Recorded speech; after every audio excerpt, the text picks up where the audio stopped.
নমস্কার। আজকের রান্না তেরাঙ্গা বাটা।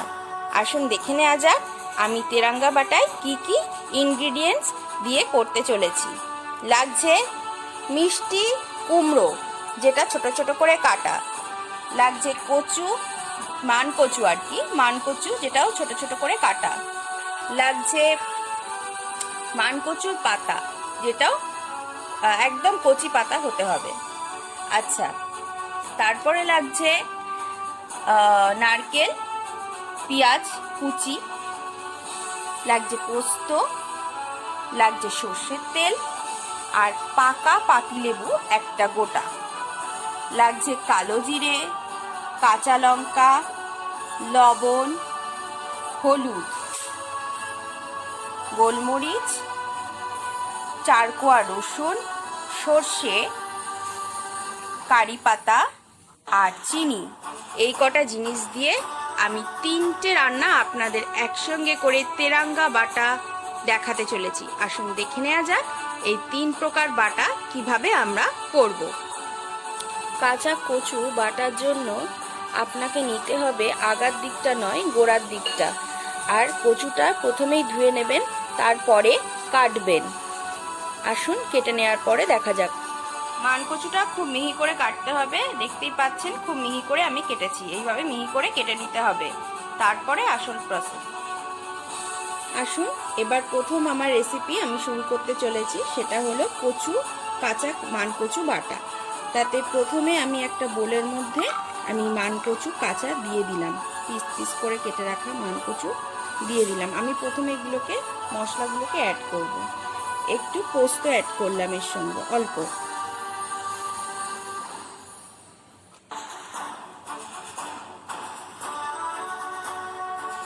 পোস্ত দেওয়া হয়ে গেছে, এবার আমি অল্প নারকেল দিয়ে দিলাম এর উপরে।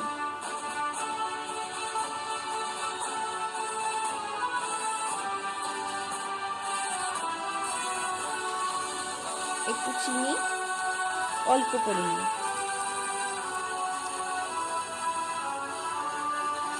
চারটে কাঁচা লঙ্কা,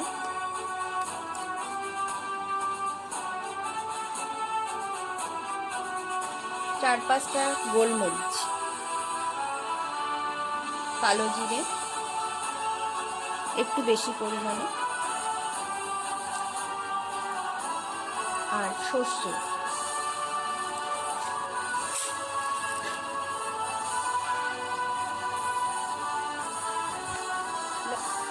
এবার পেঁয়াজ দিয়ে দিলাম, কাঁচা পেঁয়াজ।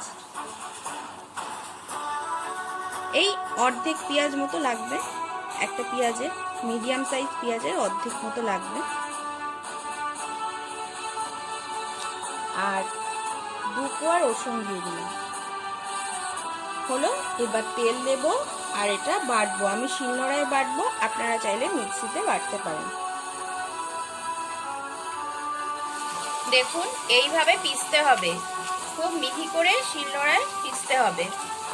এইভাবে পিষে ফেলতে হবে পুরো মিশ্রণটা, খুব মিহি করে। আমার মিহি করে কচু বাটা হয়ে গেছে, মানকচু বাটা। দেখতে পাচ্ছেন কতটা মিহি করে বাটতে হবে। এরপর আমি এর মধ্যে কিছু অ্যাড করব, সেটা হলো নুন, যেটা আমি দিইনি এর আগে। আমি আমার স্বাদ মতো নুন অ্যাড করলাম।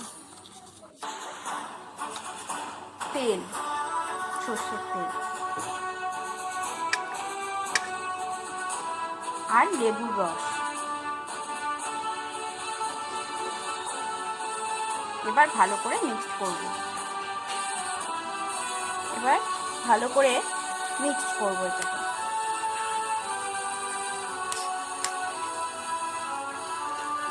দেখবেন পুরো তেলটা টেনে নিয়েছে একদম।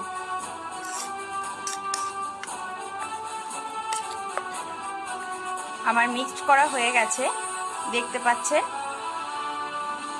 এতে এই বাটা করতে গেলে কিন্তু কোনো বাটার মধ্যে 1 ফোঁটা জল দিলেও চলবে না বাটার সময়। আপনি যখন শিলে বাটবেন বা মিক্সিতে বাটুন, যেটাই বাটুন, আপনি জল দিতে পারবেন না।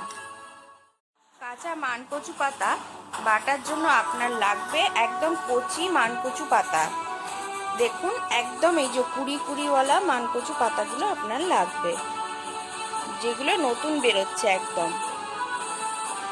দেখুন এটাকে ছাড়িয়ে রেখে দিয়েছি, আর ছাড়ানোর সময় লক্ষ্য করে নেবেন ভিতরে কোনো পোকামাকড় রয়ে গেল কিনা। আমার কড়াই গরম হয়ে গেছে, এবার আমি বাটবো মানকচুর পাতা। বাটার প্রথমে আমি কি করব, কড়াইয়ে তেল দিয়ে নেব, বেশ ভালো মতো একটু তেল দিতে হবে।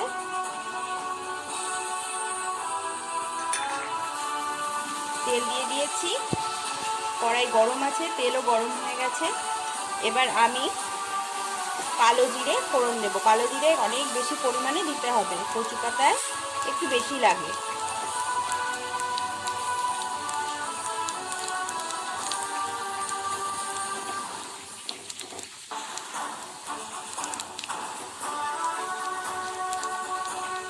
একটা রসুন ফোড়নে দেব, আর 7-8টা মতো গোলমরিচ।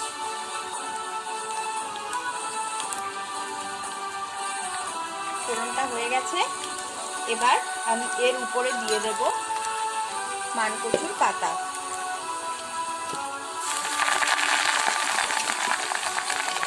কচু মানকচুর পাতা, এই বাটাটা খেতে এত অসাধারণ হয়, যে কটা বাটা আজকে আমি দেখাচ্ছি আপনারা মুখে লেগে থাকবে। এক একটা বাটা যখন খাবেন দেখবেন মুখে লেগে রয়েছে, ওই দিয়ে আপনার ভাত খাওয়া হয়ে যাবে পুরো, এত ভালো খেতে এই বাটাগুলো। আর কচু তো বিশেষ করে প্রচুর পরিমাণে এতে ফাইবার থাকে, কোষ্ঠকাঠিন্য দূর করে, ব্লাড সুগার নিয়ন্ত্রণ করে, কখনো কখনো ওজন কমাতেও সাহায্য করে। আর হৃদরোগীদের জন্য কচু খাওয়া খুব উপকারী। হার্টের অসুখ দূর করতে কচু 2 বেলা ভাত, ব্লাড সুগারও নিয়ন্ত্রণ করে। হালকা ভাজতে হবে, এইভাবে উল্টে পাল্টে দিতে হবে। এবার এর মধ্যে আমি দিয়ে দেবো লবণ, আপনার স্বাদ অনুযায়ী দেবেন, আমি আমার স্বাদ অনুযায়ী দিচ্ছি। অল্প হলুদ নামমাত্র, একটু চিনি,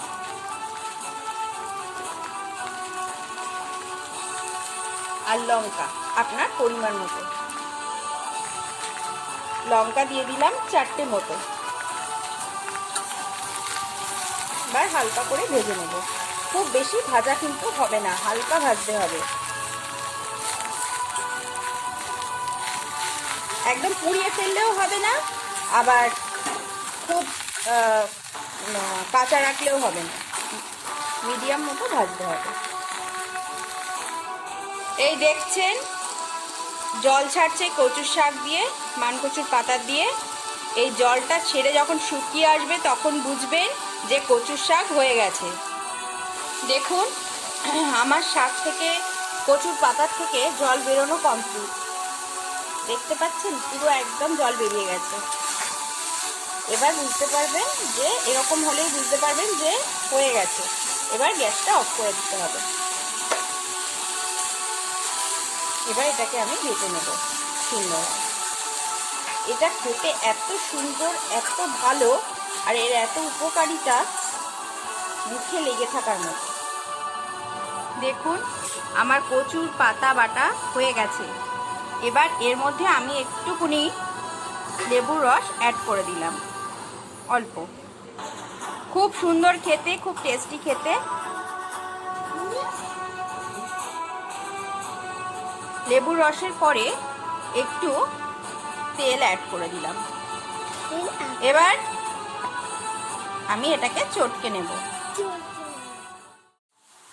আমার কড়া গরম হয়ে গেছে, এবার আমরা করব কুমড়ো বাটা, মিষ্টি কুমড়ো বাটা। আমি এবার তেল দিয়ে দিলাম, অল্প তেল দিয়ে দিলাম।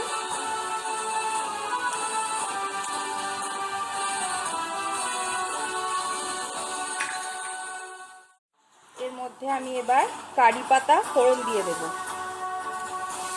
আঁচটা কমিয়ে নেবেন, তারপর কারি পাতা ফোড়ন দিয়ে দিলাম। এবার সর্ষে ফোড়ন দিয়ে দিলাম। এবার কালো জিরে,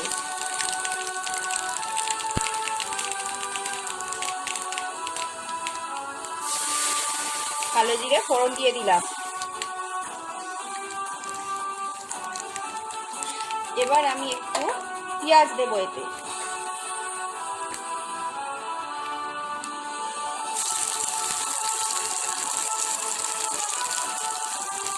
আর 1 কোয়া রসুন দেব।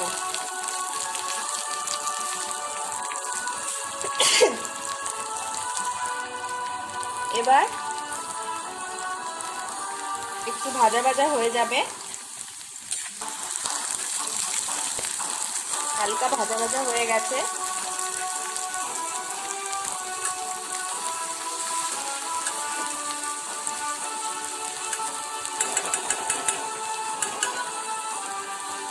এবার এর মধ্যে আমি দিয়ে দেব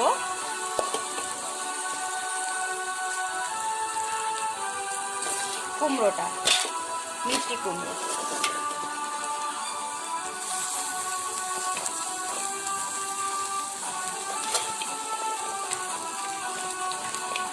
মিষ্টি কুমড়োটা দিয়ে দিতে হবে। এবার এর মধ্যে আমি একটু নুন দিয়ে দেব স্বাদ মতো, একটু হলুদ,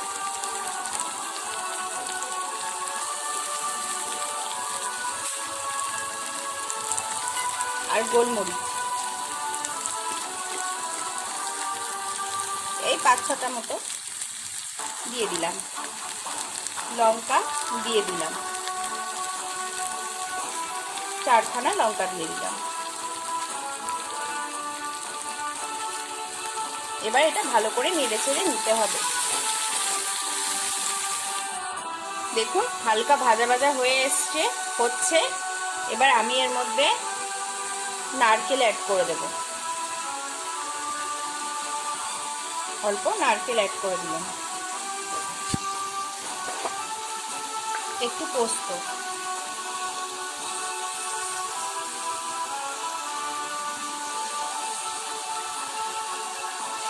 ভালো করে নেড়ে চেড়ে নেব।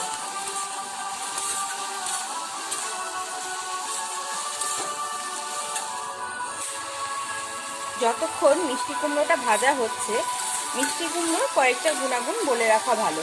মিষ্টি কুমড়োতে প্রচুর পরিমাণে ভিটামিন এ ও সি থাকে, যা চুল, ত্বক ও চোখের জন্য খুব উপকারী। গাজরের তুলনায় মিষ্টি কুমড়োয় অধিক পরিমাণে বিটা ক্যারোটিন থাকে। আচ্ছা, এছাড়াও ফ্রি রেডিক্যাল ড্যামেজ প্রতিরোধ করে, আর অ্যান্টিঅক্সিডেন্ট আছে যা ক্যান্সার প্রতিরোধ করতে সাহায্য করে, কোষ্ঠকাঠিন্য দূর করে, বয়সের ছাপও কমায়।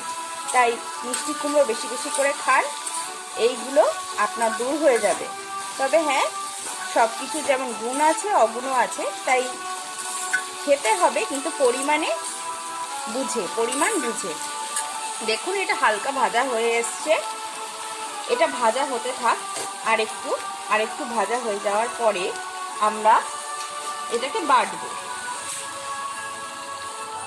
মিষ্টি কুমড়োটা প্রায় ভাজা হয়ে গেছে, দেখতেই পাচ্ছেন ভাজা ভাজা হয়ে গেছে, বেশি ভাজা যাবে না। আর এই মিষ্টি কুমড়োটা কিন্তু আমি খোসা ছাড়িয়ে নেইনি, খোসা সমেত মিষ্টি কুমড়ো করছি। এবার আমি বাটতে চলে যাব, আমার ভাজা হয়ে গেছে।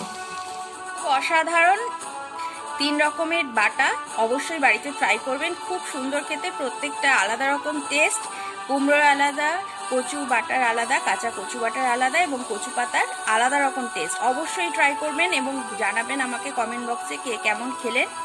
আর হ্যাঁ, যদি আমার এই রান্নাটা পছন্দ হয়ে থাকে তাহলে লাইক করবেন, কমেন্টস করবেন, শেয়ার করতে কিন্তু ভুলবেন না। আর আমার চ্যানেল সাতকাহনকে অবশ্যই সাবস্ক্রাইব করবেন, আর হ্যাঁ, বেল বাটনটা কিন্তু ক্লিক করবেন। ধন্যবাদ আমার এই ইন্ডিপেন্ডেন্স ডে স্পেশাল ভিডিওটা দেখার জন্য।